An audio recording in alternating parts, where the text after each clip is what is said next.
Welcome to Fellowship of Geeks. I'm Diane. And I'm Jim. And we're here to talk about part 2 of what we're looking forward to for GenCon 2025. GenCon 2025. So in our episode a couple days ago, we talked about the board games that are coming out and the ones we were looking forward to. We wanted to demo. Might even want to pluck down our hard-earned cash to buy and talk about. Probably, maybe. I'm sure we'll buy just a couple. Be all good.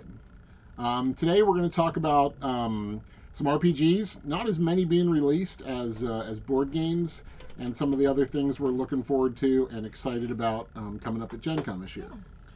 So first thing, we like to go to a lot of panel talks and seminars. We do. And one of the ones I'm really excited about is Professor DM. If you don't know him, you should check him out. He's got a great YouTube channel. Talks a lot of D&D. He's got a new RPG based on Shadow Dark coming out in the spring called Deathbringer. You check out his channel, you'll find out who Deathbringer is in a hurry. And there's a Kickstarter for Roll for Combat right now that has a option to get some previews of that and beta test as well. So Professor DM is doing a talk. He's doing a couple different ones, but the one we're going to attend to is how to have a kick-ass YouTube channel. And that's what we're trying to do. So we're hoping to learn from him because he has a great channel, very informative. And certainly enjoy his content. So check that out. I'd tell you to get tickets for his How to Have a Kick-Ass YouTube channel, but it is sold out, as are all his other events. So that's pretty exciting there, and looking forward to seeing that one. May sneak a few people in the back with generics, but don't take our seats. Okay, we'll tell you all about it. Don't worry. The next one we're looking forward to checking out is Battle for the Soul of Dungeons and Dragons by Ben Riggs. He wrote a kind of history of the rise and fall of TSR to WotC called Slaying the Dragon. Slaying the Dragon was really good. I am looking forward to this one a lot. I enjoyed Slaying the Dragon, and I'm really looking forward to his take on how that history influences the future of gaming. So it's been really good. And yeah, we saw his talk last year, and he was fantastic and had a lot of there was a lot up in the air, and I think there's still a lot up in the air as far as the future. And this one's a little darker take, the battle for the soul of Dungeons and Dragons. So looking forward to seeing that. It will be interesting as we've debated and talked before recently on what franchise means for D&D. It'll be interesting to see what his slightly more insider take on what that franchise means. I'm hoping he'll talk some about that and what that means to the soul of TSR. We discussed a tiny bit what we think the founders would have said about moving it all under one roof again. So I'm interested to see if his discussion is very similar to ours. Indeed. The next one we're looking forward to is checking out our friends at Palladium Books. Their talk, this is the 35th anniversary of the debut of Rifts, arguably the third or fourth most popular role-playing game ever. Came out at GenCon in 1990. And at one time, until it completely disintegrated, I was a proud owner of a second printing. GenCon was still in Milwaukee back in the day, and that was rich and far from my blood. But looking forward to seeing what the next 35 years of Rifts holds, and some of the other excitement coming from them. And then their second talk. A printer's proof of it upstairs, actually. Maybe a printer's proof. Yeah, my second printing, I wore it out. Literally wore it out. I mean, it had pizza and soda stains, and I mean, it was well put together. But we wore that out. It had a couple different owners in its lifetime, as my buddy and I went in to buy it, and so definitely looking forward to seeing them and hearing their take. And then their second talk is about Teenage Mutant Ninja Turtles. Heroes in a Half Shell, Turtle Power.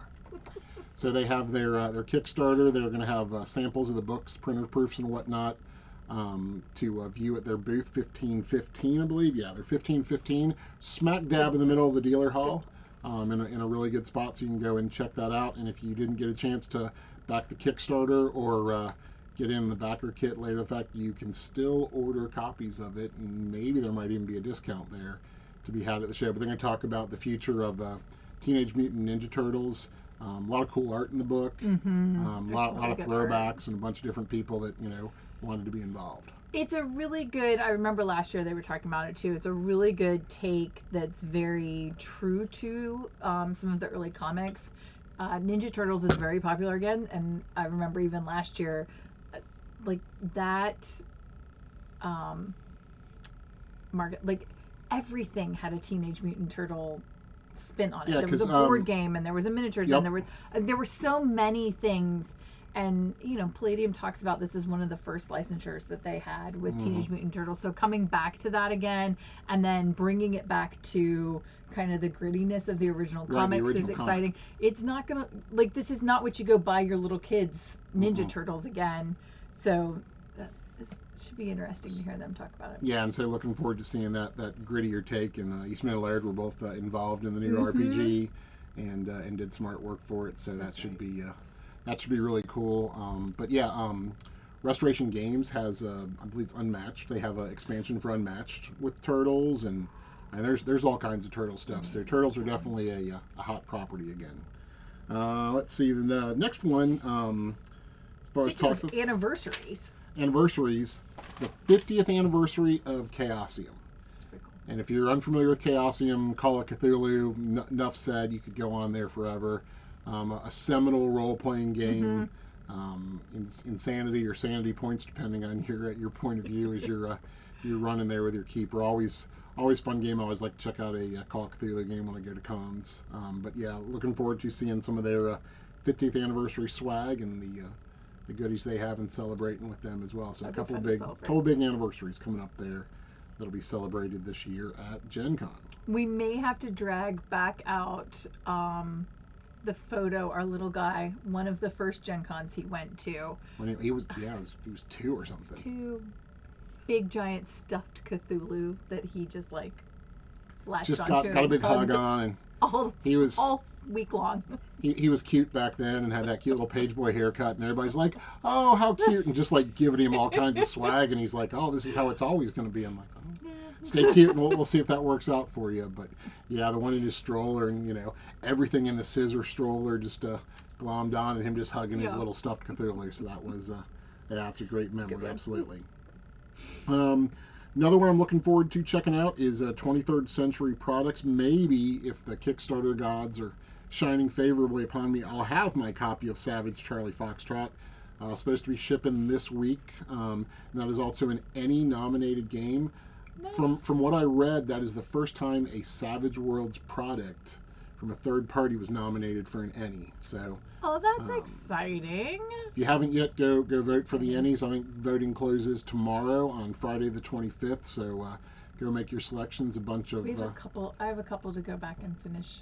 Couple to vote for. Our friends at Wet Ink Games have the trash can version of their raccoon game that's coming out. I know there's a bunch of stuff from Mothership that has some nominees. And definitely go vote for Savage Charlie Foxtrot for Savage Battlelords of the 23rd Century. I enjoy when we're walking through the vendor hall, getting to see who's they've published nominated, who's nominated, who's won. As you go later in the week and they've done the awards, who's won in ENnie. That's really exciting. And I just saw it on Wet Ink Games, some friends of ours, but a couple other ones have eBay auctions where you can bid for charity to go to the ENnies with them as their guest. Fun. And so yeah, I saw there were 5 or 6 different companies that had it, but Wet Ink was certainly one of them. And I was like, oh well, wouldn't that be cool to go attend the ENnies with them? That would be a cool way to do that. And that's neat. Get some cool swag there.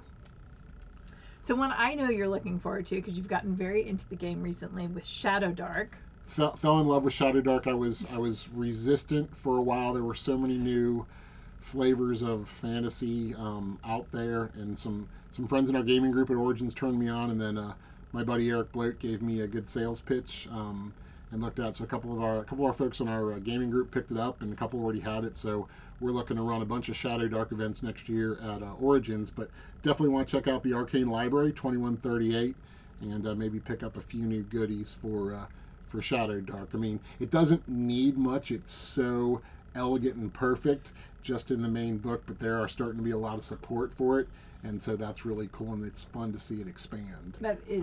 So looking forward to seeing the other goodies they have. So definitely check out the Arcane Library and Shadow Dark if you haven't, if you're looking for an alternative to the world's most popular role-playing game currently. And you want something that has a kind of a dark, gritty OSR feel. Shadow Dark can't go wrong there. I said, and there's just so much cool stuff coming out for Shadow Dark. Really excited about that. Looking forward to running that for the crew and running that at Origins next year. That'll be exciting. Yeah, we'll have to talk it, as we've done a series here of GenCon previews and items. Teaser for coming up.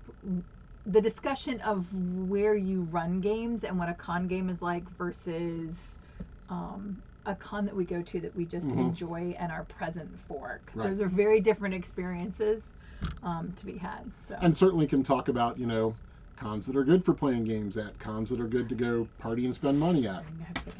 GenCon indeed is one of those party, see your friends, have a good time. There's lots of gaming that goes on. And I'll save my opinions about that for another time. There's a lot of gaming that goes on. I know our little guy's going to go do a bunch of gaming this year. Yep, he's excited to play BattleLords of the 23rd Century, the original, not the Savage version. Was a little bummed his Hackmaster game. The GM was still recovering from some surgery, so that got canceled. But did manage to sneak him into a G.I. Joe game he was looking forward to playing. So we picked that up a couple years ago.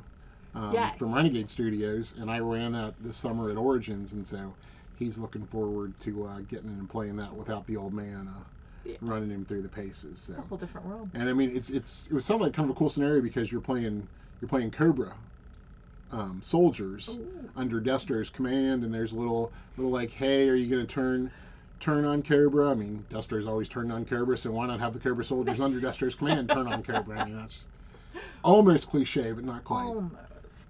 Well, talking about running games, one of the things that I saw kind of change your GM play and your game play was an amazing GM screen. And I think you've gone through several iterations of a GM screen, but the world's greatest GM screen. By Hammerdog Games, absolutely. Right. And they've continued to innovate on that. It's a 4-panel one, much like some of the kit-bashed 3-ring binders that have the sliders you can put in. I know for my Palladium games, Palladium used to sell the uncut covers of their books when that was the printing style, and so could buy those for $0.25 and cut those and put those in based on the game you were running. Print other things out, and on the inside you can customize it. They've added magnets and different things to it. 'Cause the little guy, he picked one of those up last year and has other ways to customize that. But that's certainly one of my favorite products, and I always like to go see what. God bless you. I'm sorry. There's not even a cat up here putting cat fur up her nose. Sorry. It Very happens. real. We're human. We're authentic. We sneeze. I know. I've also gotten jabbed by my dragon on my dragon earring. I turned and it caught in my neck and no blood yet, so we're safe. So, It's all good. Maybe a little dragon fire. Yeah. So Hammerdog Games, world's greatest GM screen. If you haven't checked them out and you spend some time on the proper side of the screen, right. Maybe think about picking one of those up and adding that to your GM repertoire. All right, so what else are you looking for at GenCon? Any other RPG game or goodies? I am usually in it for the goodies. I have to be honest. I don't study RPG books and games as much as you do, so that's... Fool! I know, I'm not. I enjoy playing them. I don't necessarily study them and look for them as much.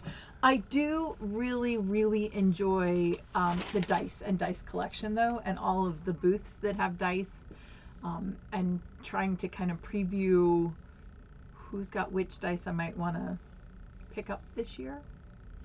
So I'm looking forward to that. So definitely Gatekeeper. Gatekeeper Games has some gorgeous GenCon dice coming out with inclusions, really pretty. And I just saw they announced today Titan dice, big old honkin', probably. I mean, they looked huge. I don't know the exact size, but they were huge. And I was like, oh, great, easy to read. Now, don't roll it on your grandma's antique dining room table because you might leave a mark. And I do appreciate that he is. The founder, their designer, is very conscientious of whether the dice are readable. Certainly something we've learned as we've aged a little bit is it has to not just look cool, but also has to be readable and functional to use in a game.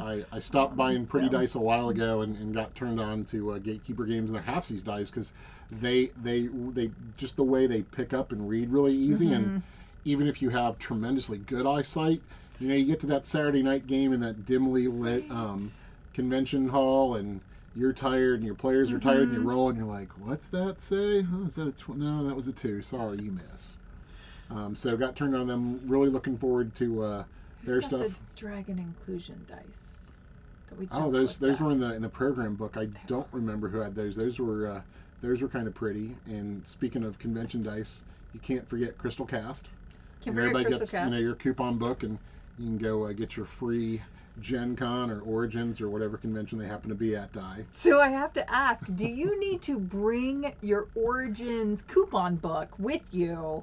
Because when you went to Origins and you got your Origins 2025 die and you came home to show us, we were so excited, and one of them said GenCon. So I got the Origins one, and I went to buy a second one for the little guy because he has a collection as well, and I paid my $2 for the collectible die, and I got home and I'm like, that says GenCon 2025. I was like, I'm a time traveler now.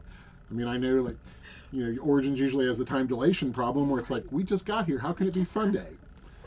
So we'll probably have to pluck down $2 to get an additional Origins die. Yeah, that was a pretty funny. I liked that though. I mean, it was a good preview. I didn't even know there was available. I'm like, not just wait for the coupon books. I always buy some others, and when you go to see Crystal Cast and you get your free die, buy some of their die. They have some really cool dice.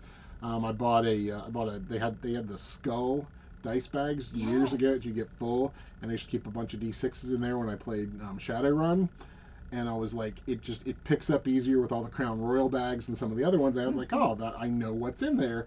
And this year they had an orc skull bag that was a little bigger and green. I was like, we're all about that. So pick that up this year at Origins. But they have some other cool dice bags. So pick up your orc skull one when you're getting your coupon one, and support them so they can continue to offer out those commemorative dice. Last year we found forgive me that I don't remember whom. You don't have to whisper. They want to hear you too. They'll forgive you. I forgot whom it was that we picked up a dice advent calendar. Oh yeah.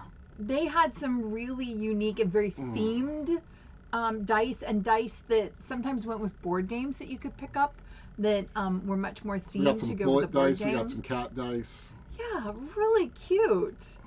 I don't know that the little guy would, as a novelty, the advent calendar was really a cool, different thing to do, particularly if you have kind of a tween who maybe doesn't want to do a little kid's advent calendar anymore. It makes a great gift, so I'll put that plug out for them. It was fun and different. I think his decision, because he plays a lot, he would like to pick his own dice a little bit more. Because I mean, it was kind of a sci-fi one, as I recall. But I mean, they had some really cool. I bought some really neat dice for like playing like Savage Worlds. The D6s, they had like it was like a revolver one. Nice. And it had the pips were colored in, but there was 1 through 6, so that was pretty cool. I can't find them right off the top of my head, but I'll put their name and booth number in the description so you can check them out as well if you're interested in advent calendar or some cool bullet dice or cat dice or anything else. They had some neat dice bags. It's Black Oak Studios, I believe, is the name of the company. Look at you. We just needed a minute. I just needed a moment. It's like reading those dice. Oh, okay. I'll let you do that. The other thing I often look forward to is going through Artist Alley and Author Alley. I really like to make it to the back of the dealer hall and look at the art that's presented, talk to the artists that are there, small publisher. A lot of times it's people that have 1 or 2 books there that they've done themselves, and so the author is standing at the table selling their book, which is really exciting to do. I always come home with more books than we needed again. But really enjoy being able to do that. We ran into Timothy Zahn there one year, which was cool. Really cool. And he had these great stickers that you put on the inside of your book, and that he would sign the sticker because he knew people wouldn't necessarily have his book on them for this. But that was really cool. That was really cool. That was a nice little brush with fame there, meeting Timothy Zahn. So yeah, that was pretty cool. So it is Black Oak Workshop there at $14.39. Well done. So check them out if you need a advent calendar, some dice. They had some cool dice bags, and just a whole assortment of kind of like different sci-fi D6s and the Old West ones. So if you're you have a need there, check them out. They had some good stuff as well. All right, what's something else you might be looking forward to? All right, so moving on from the basics there, I was like, I've never attended the costume contest, but just walking through the dealer hall, especially on Saturday, the day of it, like seeing everybody cosplaying in the different costumes. Sometimes the people that are dressed up in the booths, just seeing all the costumes. Everybody I know, when our big little guy was little, he loved getting pictures of everybody. He still hasn't seen Deadpool, even though he's getting a little seasoned. But every Deadpool he saw, he went up, can I get a picture? And they were just thrilled to pieces if they had, the best Deadpool costume or one they just, got off the rack at, Walmart for Halloween. They were thrilled to have some little kid want to come do the picture. There was the Cardinal the one year. I think we've been there for the lineup to the contest. We've seen the lineup before. We've seen the lineup. They often do there's an open space in front of the dealer and vendor hall that folks will just go stand in. You can go stand in and show off your costume. You're right. That's just fascinating to look at the variety of genres. And it kind of gives you can kind of put your finger on the pulse of like, hey, what's popular? Hey, we saw a bunch of Deadpools this year. We saw a bunch of this or that, Oh, Naruto's popular again. Right. Or, kind of seeing what people were dressing up in is like, oh, this is a hot property again. The announcement was too close to GenCon. Like, there are years that we see a lot of Link and Zeldas. I don't think we will this year because the movie casting announcement was too close. People have planned their costumes out much farther in advance than this. But yeah, it is fun to see. Oh, that must be a really hot property because there's a lot of people dressed as that this year. There are times you're like, I don't know what that is. Yep. Because it's clearly not my cup. It's just not my cup of tea. Right. But I can still acknowledge and compliment how well done it was, how much time and effort went into it. So there are lots of times that you can still talk and interact and appreciate the artistry of the cosplay, even if I don't know. And just how much they enjoy it. And we'll jump ahead to the thrive, not survive. Always ask. People love to have pictures taken. Just ask. They'll pose for you. They'll play with. They'll do the whole 9 yards. Take a picture with your kid. There's one year Connor insisted on wearing his Batman costume, and I'm like, you're gonna be hot. You're gonna die. It's like the one-piece Walmart deal. I'm like, this is just gonna be a whole hassle. And he had the best time. And he got his picture taken with another Batman, and he just thought he was just too cool for school. Like, oh my goodness. So there's that. So. I think cosplayers often also want to talk about how they created their costume or how they came up with the idea. We had an interaction one year with a dad who had brought a teenager. She had made her costume all herself. She had spent months making this costume. He's like, I couldn't even tell you what it is, except that she keeps telling me the name of it. Again, not his cup of tea. He didn't know the property. It was amazing. It articulated, it had pieces, it was amazing. And he gave her the space to do her thing and be able to be appreciated and to participate, but was there as a parent. And it was so much fun to talk to him and talk with her then on the number of hours that had been spent in creating this costume to be able to wear for 4 days.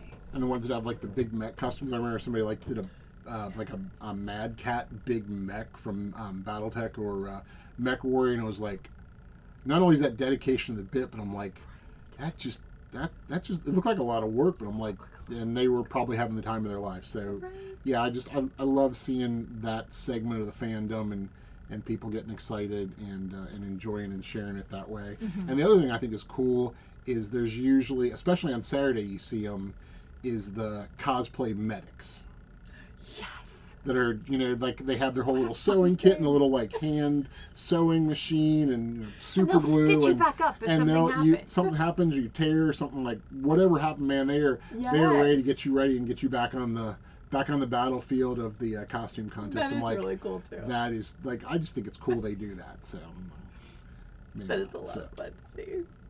All right, so speaking of other cool things that are fun to see, the little guy enjoyed when he was younger was Card Holla. Yes. They have all these old, usually collectible card games that, for whatever reason didn't go, and there's just boxes and cases of them, and you just go sit down in Card Holla and start building card houses. and some of them are incredibly elaborate, and some you can tell, oh, some 5-year-old sat there and like folded like this big stack of cards, and man, they might as well be the Taj Mahal. Had the best 30 minutes he ever had that weekend. And so that was something he always wanted to like stop and sit there and build one and like watch all that. It's like he's walking through this maze of some of these just incredibly big and intricate. I'm like, he's wandering through the house of cards, literally. Oh my gosh. And then the other cool thing they do with Cardhalla is Saturday night, toward the end of the convention, they auction off who comes in and like gets to throw the first bit of change, quarters, and then everybody goes around and they throw change in and like the destroy whole it thing all. over. And so they knock it all down. It all goes to one of the charities for GenCon. So that's a cool thing. It's like, it's wild to see some of them, like, some of them are built really sturdy, so if a toddler bumps into it, it's fine, and some of them it's like, oh, that quarter went by it and the thing's just a pile of cards, and it's like, oh, wow, all right. Really cool. They do that with the balloon sculpture as well. There's always a very intricate balloon sculpture in the hallway, and he'll spend all the 3-4 days building it, and so it's fascinating to me to walk by each day and see what the status is and how far along it is. What it's going to become and just how it builds up, and then they go and they pop that again, do it for charity. So that's another really little cool feature there. So costumes, Cardhalla. The other thing I'm looking forward to in the dealer hall, and I picked this up at as our love for Army Painter goes, a new paint cup, and it's got the little brush cleaner there, so I'm going to hold that up, you can see that, and it goes in your paint cup, and then when you're done, it folds up and you put it in your little painting tackle box, and don't have some hand me the yellow one for a minute. The yellow one. Here's what I appreciate, anyone who's painted. You're less likely to drink out of this one than you are out of this one. And so your ability to accidentally drink your painting water seems much less. And when you use a castle scalloped. Yeah, we have a friend's professional artist, and he jokes a lot about mixing up his coffee cup from his paint water cup, and it's like, I've never done that, but I'm like, oh, that's the wrong cup. Don't do that. So yeah, I don't think I'm going to pick that one up and mistake it, but no, probably not. It depends how thirsty I am. One of the things that's always fun, and I look forward to it because it's an unknown, but with the painting cup, and last year we got an amazing light system. Oh yes, the lucent, yeah, it's right. Love my new light. There will be something I didn't know we needed that we need.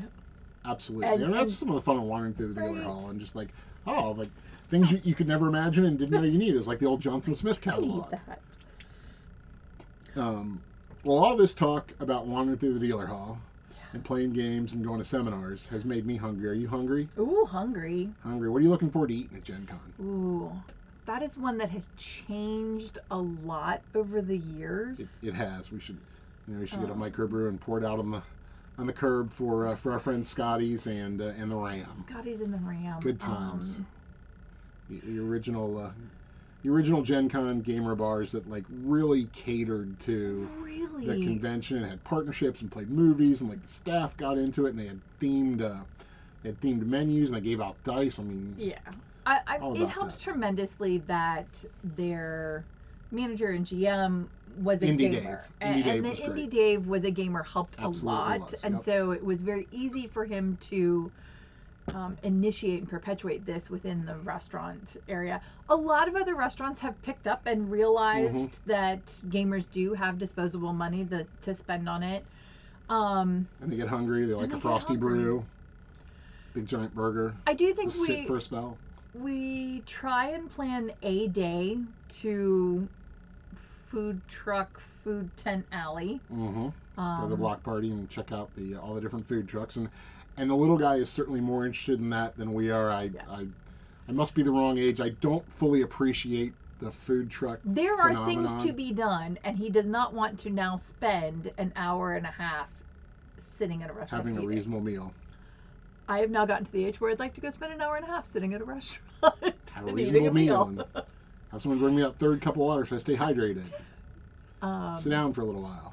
So yes, I think he likes the speed and the attention, and there is a coolness factor to food trucks. He's one of the cool kids. I mean, he for years wanted island noodles, and I was like, dude, that line is so long, and it's noodles. I'm like, I don't get it, but I'm like, he wanted it. And so last year he was a little more free range, and he went and stood in the line. He said it was only like 20 or 30 It minutes. moves really quickly. Were it only noodles, I think he'd be itching for him again. I know there's chicken in there. There were vegetables. And in the bottom. You don't want vegetables when you're at GenCon. It's your first time at Island Noodles. I mean, Like, hold the boys vegetables. don't want Come on, vegetables, man. No, so that's not their jam.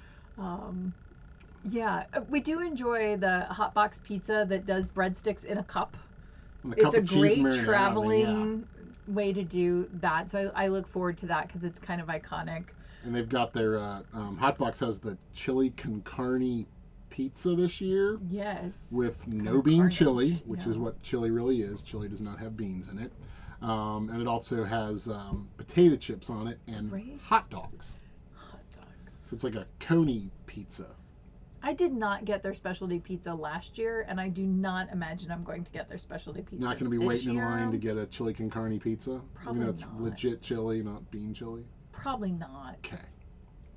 I didn't think that was your jam, and it sounds messy. It sounds messy. It sounds messy. Can't have messy. I mean, you don't want to stain your GenCon shirt, right? Or your sparkly shirt. Essentially, you're going to be standing eating it, so yeah, I don't want something that looks like it takes two hands. Because I don't know how I hold my plate and two hands. Just think about the cup with the breadsticks. Right, there you exactly. Go. Perfect. So, easy peasy. We'll see. All right, and so speaking of eating things that are hot and messy and taking your other hand, Wild Bill Soda's back. I do appreciate Wild Bill sodas. I appreciate them now that you can get the lid. A lid on his the tankard lid was a big brilliant. helper. Brilliant. I think I looked back. We found Wild Bill Origins 2021. Yeah. And it's a veteran-owned business. Mm-hmm, absolutely. It is. He often has, I think, 12 flavors of root beer. Mm-hmm. And they added sparkling waters and like some of the flavored waters and things nice. like that. And so, and you can buy the wristband for like just a day or for the whole convention and go out and refill it as many different times as you want. And they'll put ice back in your cup. Yep. And so yeah, it's a cool business. They do a great job. The tankards are really cool, and the lid is absolutely a lid in the metal straw helped the coup de grace. That really just that really was like a must do. I am not coordinated or talented enough to carry around the tankard that just had this giant open mouth at the top that I was going to slosh all over the place. So yes, the lid is really brilliant. Or if you're giving it to your tween or teenager. Right. I think Critical Soda has a take and fill cup as well, and I know the convention center is really promoting. They have a take cup as well. They've got the commemorative GenCon kind of Genevieve cup that you can buy and refill as many times as you want for like $1 or something like that. $2 a refill at all the at the concession stands within the convention center. So. Which I think there's an advantage in cutting down on some waste and trash. There's the wonderful step in trying to keep you hydrated while you're there. Because you could put water in it too. You could fill it with water. And there are some water filling stations throughout the convention center. There are a lot. GenCon and the Indianapolis Convention Center has really done a nice job about having water bottle filling stations.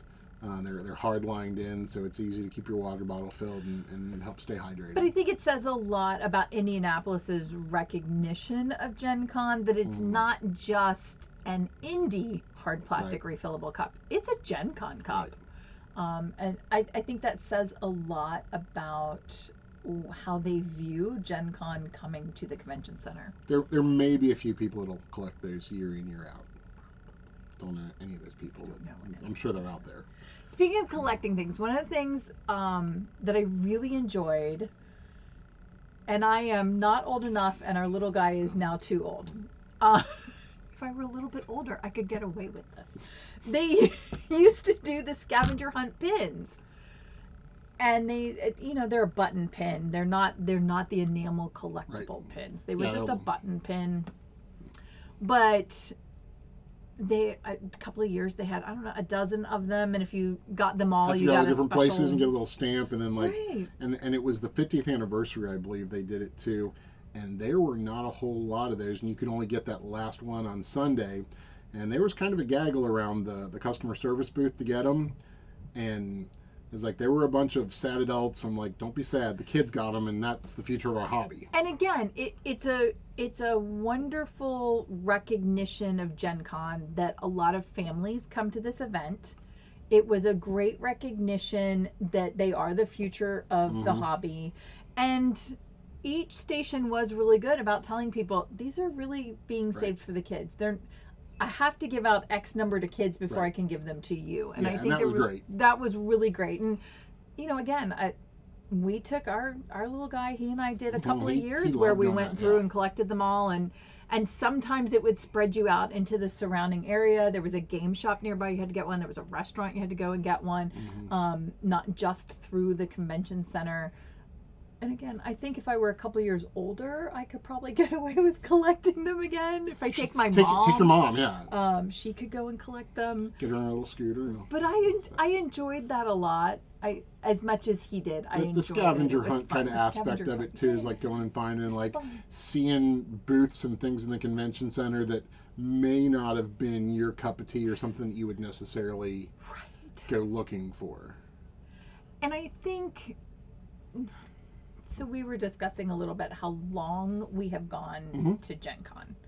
You have certainly gone to GenCon much longer than I have gone to GenCon. Since it came to Indy. I mean, we were, my couple buddies that we went to, we perennial Origins attendees, and it's like, it's 90 minutes away. How can we not go up for the day and go? And none of us had ever been when it was in Milwaukee or even in Lake Geneva, and we're not quite that old. But it was like, okay, we have to go. And I was like, and we went to the Ram and we played a couple games and we saw the teeniest bit of the dealer hall because just on a day, there's no way you can see more than a little bit. And we went and kind of hit some of the highlights and drove home that night. We didn't even stay. And the next year we went for all 4 days and ran some events and we've not looked back. And even when the little guy was real little babe in arms, we would go and do the family Sunday pass. And we would often go on Saturday and visit friends. And then attend around Sunday, and then attend and be inside on Sunday. And I think we calculated the other day, COVID is the only year he's not been. So one of the things I've noticed that's changed, though, is kind of how we attend as nearly 20 years has gone by on this, how we attend and what we do. You know, we just had the discussion. He wants to run around and just keep going and hit the food trucks. And we're like, can we sit and have a meal? Well, and I remember the pace changes for me. The first event he wanted to do was when they did the Boffer swords, and he was finally old enough to do Boffer swords. And he went, like, we bought the whole, not just like a generic, but like the 2 hours or whatever span, and he went through the line over and over again. And I mean, he was 5 or 6, I think, was the minimum age at the time. And the next year he's like, I want to do Boffer swords, and they had moved it. I think that was the year they moved it down into the stadium and had it down the far end.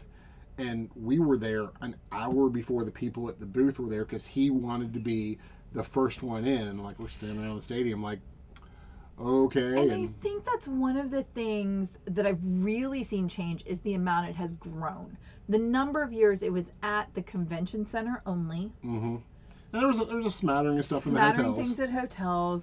Now we're in Lucas Oil Stadium. Now there's a lot in the hotels. Now there's Union Center. The spread of this has been incredible to look at. And I mean, and looking at it now, I'm pretty sure if they're not by now, I mean, they're going to shut down badge sales tomorrow, but like 4 days were sold out. Saturday was sold out. The whole convention's going to sell out again like it did last year, which is just incredible to think about. From, you know, in the first couple of years in Indy. And I mean, I remember there was one of the first few years we went in Indy, there was a Colts game, preseason game on Saturday night when it was the RCA Dome, and it was, I mean, it's attached to the convention center now, but I mean, there was a skywalk through the upper level there, and it was funny watching the worlds collide. The Colts fans are coming in with their blue and white faded and they got their Colt hat on, and they're like Their looking own at sports cosplay. the cosplayers that are all sitting around, you know, us in their gamer shirts and like playing games on the floor and card games and looking at miniatures, and they're both like, oh, freaks, and we're like, oh, freaks. And so it was kind of funny to watch the worlds collide there. But yeah, I mean, now they schedule it around the Colt season so they can use all of Lucas Oil Field. I mean, last year you got to play a game in one of the luxury boxes. You went and played BattleLords up in one of the luxury boxes. I'm like, dude, that sounds cool. Let's go do that. I should have signed up for this game. What was I thinking? And I remember the first year it was in the stadium, and there were a bunch of people, me included. You could see about this much of the AstroTurf because they had like the floor pieces on like they do for a concert or something, and you could see the AstroTurf, and there was like a little railing around. This is the No, it was before that. What? It was before that, and like people are like kneeling down and reaching under so they can touch the AstroTurf. I'm not even a Colts fan. I'm like, that's kind of cool being on the floor of an NFL stadium. And the next year, I think they're like, okay, these freaks are leaning over and touching it. Like, why don't we open one of the panels? And so on the 50-yard line, they had a panel open and a little GenCon thing that said, come stand on the 50-yard line, and you could walk the little guard there, and like you come through and take your selfie or whatever, and there was a line. There's a bunch of people who are like taking their picture on the 50-yard line, and we had a picture of all our feet and the whole 9 yards. Really and that was kind of a cool thing to do too. And now, I mean, they just the whole stadium floor is covered. They've got stuff in the different concourses and the luxury boxes. Come on. All the meeting rooms downstairs. But I think it changes a little bit as we talk about, you know, taking time or sitting down for a meal. The space, I have to think differently about what we're doing for the amount of space that the convention now takes, and the distance of where what we're doing is or going to be, and how we pair those things up next to each other again. And it was certainly a logistical when our club was new to GenCon. I mean, we've had our own room at Origins for forever. But it's like, oh, well, your first game's over in the ICC in this big giant hall room, and your game 10 minutes later is in the, you know, Teleport. Union Center or something. Okay. I mean, even if you just, you know, have a couple books and some character sheets, that's a hike. And so it's also a little bit of logistics thinking about making your schedule. It's like, oh, well, that's in the Marriott, and my next thing's in the ICC. Oh, that's in the Marriott, and my next thing's in the stadium or the Hilton or Union Center. It's like, well, that's it's also a little more challenging. It's complicated by the fact not only is there the distance to travel, we're now selling out the 4 days, which means the number of people you have to pass through is that much greater, which takes more time to travel across. And there's always something new and exciting shut down.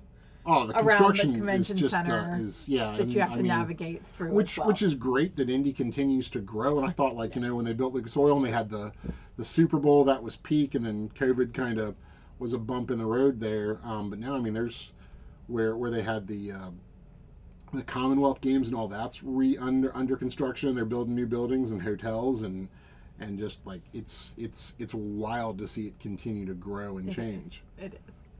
And it's exciting to look at kind of growing up with the convention in Indy as it grows, right? As it grows up, and we first year the RCA Dome was there, and I mean, I remember when they tore it down, and there was nothing there as they were building Lucas Oil, and I was like, well, this is going to be interesting how quickly this changes over. So, and then a couple years later, the convention was in Lucas Oil, and I mean, the RCA Dome was a big stadium. Lucas Oil is just a monster. It is really huge. So a couple of, speaking of everything that was old is new again. So where the Ram used to be on Illinois Street, I knew there was something that came in since the Ram went out and came and went, but there's a new sports bar called Tom's Watch Bar there. Really? And there are some rumors like, hey, they might know GenCon's coming. How can you not know 50,000+ people are going to send on your town, and they might want to come, you know, have a cold one and eat a burger. So it will not be the extravagance and excitement of the Ram or Scotty's were, but I'm hoping they're welcoming, and so definitely want to check that out, even if for the nostalgia of, oh, this used to be the Ram. Right. And I think a sports bar is probably better equipped to do something for GenCon than some of the other restaurants have been. So for those who don't know, Scotty's and the Ram would theme not only their menu, but like Scotty's would every day they'd publish what movie series they were going to play, and we would judge, especially when our guy was little, because we could take him to Scotty's and pick the movie he enjoyed, and we could sit and chat with friends and know he'd be kind of entertained for longer than a toddler would typically be entertained. I mean, he was real little. They had the patio, and we sat on the patio the year they had all the cosplayers from the 501st. It was great, and he was just interacting with all of them, and he was soaking that all in. Like, oh, he's going to be terrified of the Tusken Raider. He just gave the Tusken Raider a hug. Awesome. But it was great to see, we talked earlier, it was great to see a restaurant really kind of embrace their own geekdom. And so they'd play, the Star Wars trilogy. They'd play the rebooted Star Trek trilogies. They adapt Lord of the Rings would get played. As we got deeper into the Marvel Cinematic Universe, there were enough Avengers movies to all show. The horrifying year that we went late in the weekend and it overlapped with the premiere of Walking Dead. Like, check, please. And so while waiters and waitresses had dressed kind of in fun, kind of geeky wear, they had dressed for the Walking Dead premiere, which was, I'm not a zombie fan. It was not as exciting for me. I felt good for them. I was ready to be done. But I think a sports bar with that type of screen and screenage is much potential more. is there. The potential it's always is there. nice to catch up on sports ball. It's not the height of any particular sport right now. If you want to hear us talk about sports ball, you should go check out our Home Run Derby talk. Home Run Derby talk. That was a good one. That was a lot of fun talking about home. So I mean, they cross over. They're not. We're certainly sports fans, and while I'd rather, hey, look, they're playing, The Empire Strikes Back. Right. Maybe I'll linger a little while longer. It's like, okay, this is second loop through Sports Center. We can move on. That's exciting. Then I didn't know that. Yeah, so I'm looking forward to checking that one out, and I'm cautiously optimistic. And that's a good size restaurant. Yeah, it's a good size, which and bodes well. They have the infrastructure for the bar, and if they do microbrews or anything like that, like the Ram had, so. The potential's there. I think we found, personally, I found Social Canteen is a little bit of a small restaurant. It's kind of small. It's hard to get in, and I felt pressured to move through quickly because it was a small, there's not as many tabletops there. So this year, St. Elmo's, yeah, is doing a call ahead lunch pack. You get a box lunch. You get a box lunch. Nice box lunch. A nice box lunch. But that also, if you're not getting the box lunch, you do need to call ahead for a reservation. That's not a reasonable meal. That's a nice meal, but you're not going home with quite as many games. So you got to have dinner at St. Elmo's. Some of it is reasonable. Some of their menu is reasonably priced. Right, but you go and have a steak and a couple of cocktails. You're buying one less big board game. This is true. But I thought putting a lunchbox meal together was a really cool smart move of theirs, and will move people through very quickly. You can get through that, so yeah, that'll be interesting. And then the other one we were wandering around looking for something else last year. Was a couple blocks away from the convention center, down toward the field house on Meridian Street, was the District Tap. What a fabulous find accidentally for us. And they weren't busy. It was a little past the lunch rush, but not too much. I mean, we walked by the food trucks and everything still had a huge line. And they were, again, it was a couple blocks, but not it was less of a hike than Scotty's was when it was up around the corner. Not GenCon themed, and I think they maybe knew, hey, there's going to be more people in town because there's a convention, but had no idea. Food was good. Service was great. We went back a second day. We enjoyed the District Tap so much. Not off topic, but I will credit Indianapolis for the way they manage their conventions and their notice to surrounding restaurants about what goes on at the convention center. We were actually a week, I don't think we were even 2 weeks last year. GenCon was a week after the National Catholic Convention was at the convention center. So for restaurants to be able to make a shift like that is very impressive. Yeah, we were a big group though. Yep. GenCon, what did we learn when you're GenCon's second to a Baptist convention? There's a Baptist Gospel Convention or something in Indy. It's the second largest convention. The biggest attendance and economic income, and I would think that GenCon is, if it's not surpassed it, it's right up. Yeah. It's right up there as far as economic impact goes and attendance wise. Well, I'm ready to go make an economic impact on them. Yeah, absolutely, absolutely. We've been saving our pennies, and we're ready to go, and we're hungry now after we've talked about all the good food and our options. So Right. don't forget to like, subscribe, leave a comment, tell us what you're looking forward to at a Gen Con, whether it's a board game that we missed out in part 1, go check that out. Or an RPG or a talk or a seminar, or hey, you really want to go do the pedal cars around Indianapolis. Or if you've never been, what's a question you have? And we'll try and address that in part 3. Yeah, absolutely. So thanks for joining us. We have part 3 coming up in a couple days, where we will talk about not how to survive Gen Con, but how to thrive. Thrive at Gen Con. So we'll have that coming up here for you. So please enjoy that. Make your Gen Con plans, and if you have any questions, please let us know. We'd love to have some fellowship and talk more Gen Con about you. Thanks, everyone. Thanks.